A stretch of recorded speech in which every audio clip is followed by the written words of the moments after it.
Hello and welcome. This video is brought to you by thestreamingadvisor.com.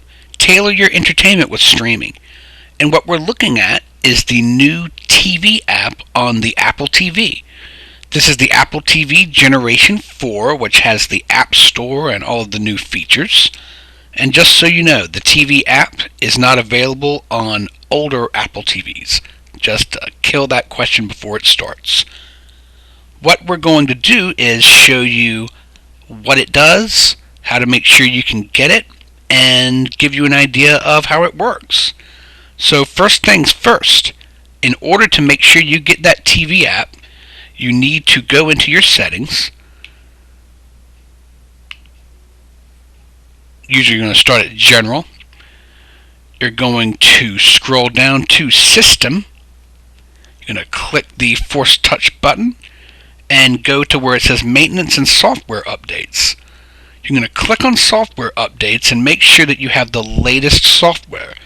You'll always have the option to update software. We're going to click on it, and right now it says our Apple TV is up to date. So that means that we have everything we need to do everything that's possible with Apple TV at the moment. If you need to do a software update, when you click Software Update, it will say there is an update available, would you like to update it, and so on and so forth. It's very important when you do an update to know that you, for one, have a consistent connection to the internet. I always use an Ethernet plug-in setup so that it's fast. It's also more consistent that way. You also want to make sure that you're not possibly going to lose power during the update, because that can basically ruin the box.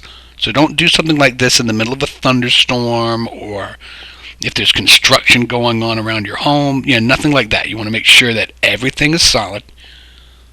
But once you do, you'll get the TV update right up here in the main section where Apple puts all of its main apps. You see iTunes and things like that. This is all of their official Apple stuff. So it's going to go right up here on the top of the screen. And this is what it does. It combines all of your TV services that you have either available, like things that are partnered with this service, or things that you've already signed into. And I'll show you what I mean. We'll back out of this one more time. We'll go into Settings and Apps.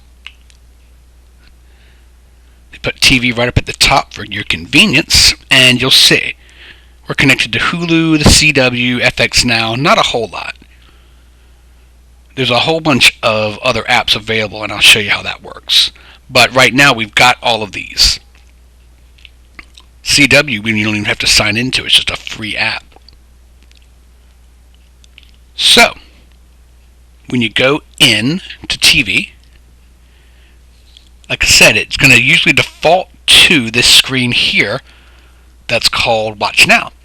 And the things that are in this are all shows that you can just check out by either signing into your apps or downloading them and setting them up. It has nice little categories all set up for you. This gives you sort of that Netflix or Amazon Prime feel. And you'll notice that it tries to do what it can to help you break things up. For like kids, it understands that all kids aren't, 3. So by breaking up shows based on age group, it helps you zoom in on things that might be good for certain kids, and maybe avoids toddler programming if your kids are actually about to be teenagers. So that's nice. But in general, all of these categories are set up with some sort of intuitive understanding of what you're looking for. You see the categories: battles, dysfunctional families. Like I said, it breaks things up in the way that Hulu or Netflix or an actual service does, while combining things from multiple places. And really, that's very cool. None of the movies that are in this are all from different places. Some of them are from Hulu. Some of them are listing from things like FX. But that is the way that sort of thing works. TV shows is the same way. It's going to break up TV shows into different categories. And even within the main category, it sort of has your subgenres, reality soaps, miniseries, and so on. So that is just a little bit about how that basic feature works. Now, the question, well, how do you know which apps that you can use with the TV app? Because you might be aware that Netflix is not part of that. What you're going to look at is the store. The store lists all of these apps that are part of the TV app. And once you have these apps installed on your system, it will populate the information so that you can find shows that you want. This top row here is basically services. These aren't TV Everywhere apps as much as they are, separate apps. And HBO Now and Hulu and all these guys, they're all separate companies that either charge for apps or have just availability. For instance, CW and CWC, they're free. I believe Crunchyroll is a subscription service for anime. CBS, this is going to connect you up with CBS All Access. That's Showtime's app, Starz app. I think you get the picture. Here where it says watch with your TV provider, what those are is their TV Everywhere apps. A lot of people who think of themselves as cord cutters kind of resent TV Everywhere apps, and I'm sorry that you feel that way. I mean, I'm not Apple TV, so I don't take offense, but TV Everywhere apps, if you don't understand them, what they are is a lot of people have cable or satellite providers, and various channels within those packages have apps that you can use on mobile devices and, of course, set-top boxes. And they provide pretty nifty on-demand content, and in some cases, live. So what Apple has done in this case is anything that has partnered with Apple to be part of the TV app has a little easy-to-find shortcut, like in here. Like, let's say you say, oh, AMC. Well, I want to add the AMC app. You select it, and what it's going to do basically is open it up in the iTunes store or the App Store that you would access otherwise. But from here, you add it,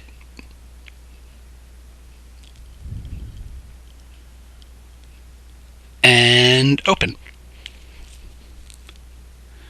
And now that we've opened it, you see that this is the not the Walking Dead, but the AMC app. It doesn't have like a uniform look with all the other apps. This is just its own thing. So it doesn't sort of steal the identity of the look of the apps. This is just what AMC's app looks like. But up at the top, when you go into settings, you sign into your app, and in this case, it's going to prompt you to go to a website.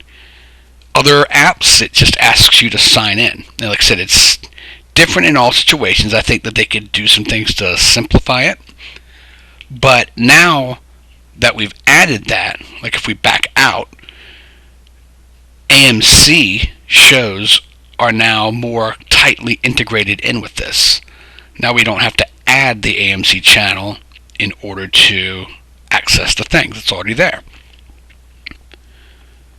Show you a different example, like ABC's app that looks completely different. In fact, I think it's one of the sharper TV Everywhere apps I've ever seen. It looks really good. We've already added it, but this loads with ABC's branding, of course. And you take a look, and it's got its own menu. And so that's one thing that I would say isn't exactly spectacular, is that it doesn't have a uniform feel. So it doesn't really feel as much like a service, which of course it isn't. It's just a collection. It's like an aggregator. But, when you're ready to sign in with something like this, it gives you the option of signing in with your TV provider.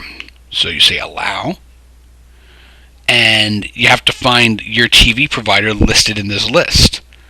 Now, unfortunately, not every single TV Everywhere app has your provider. And, there's nothing that anybody can do about that. It's up to your provider, and it's up to Apple. And, well, not even Apple. It's up to your provider and the services in general to work with you on that. But if you happen to already have a subscription through AT&T UVerse, you can get it, Charter, Spectrum, and so on.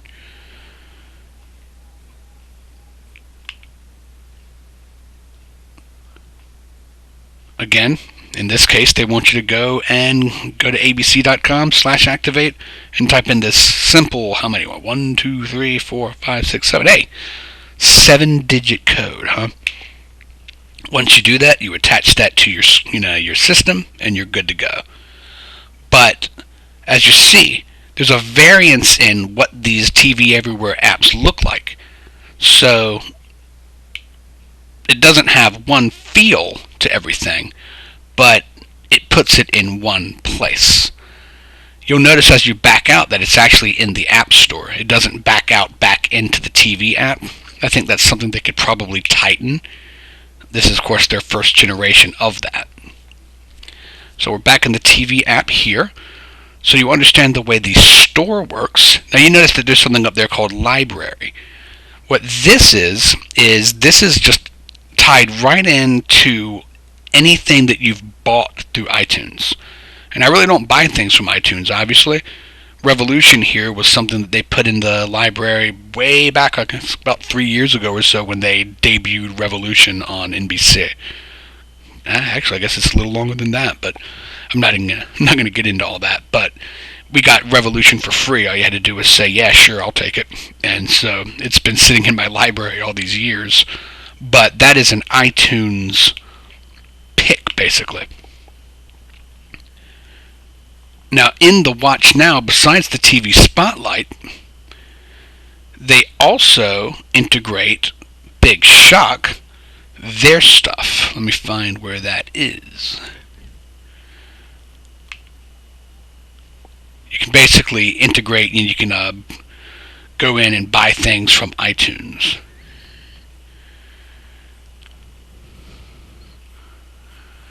I'm not seeing that menu. Let me just get to it. It's not in there.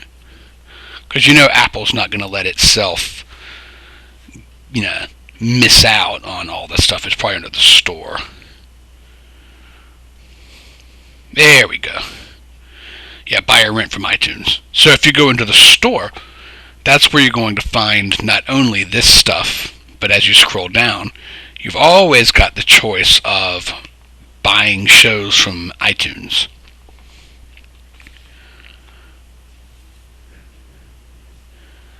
So that's what this is. TV, it's not to be confused with some sort of a TV service, as was rumored for a long time with Apple. The TV app here on the Apple TV is an aggregator, but it looks like a pretty nice aggregator. Just remember, in order to get a hold of the app, you do have to make sure that you are updated. So we showed you where you're going to do that, and you're good to go. Just understand that you will need a computer or a tablet, phone, something to get online, go to all these websites and type those codes into place. But I hope you found that helpful. I think that this looks like something that could be pretty sharp going forward. People do have to understand that that streaming boxes are not all for cord cutters. You can actually save a whole lot of money using TV Everywhere apps for your favorite networks, because then you don't have to pay for extra boxes, things like that. I'm Ryan Downey, the Streaming Advisor. If you found this helpful, please subscribe and help us continue to educate everybody. And as always, stream on, my friends.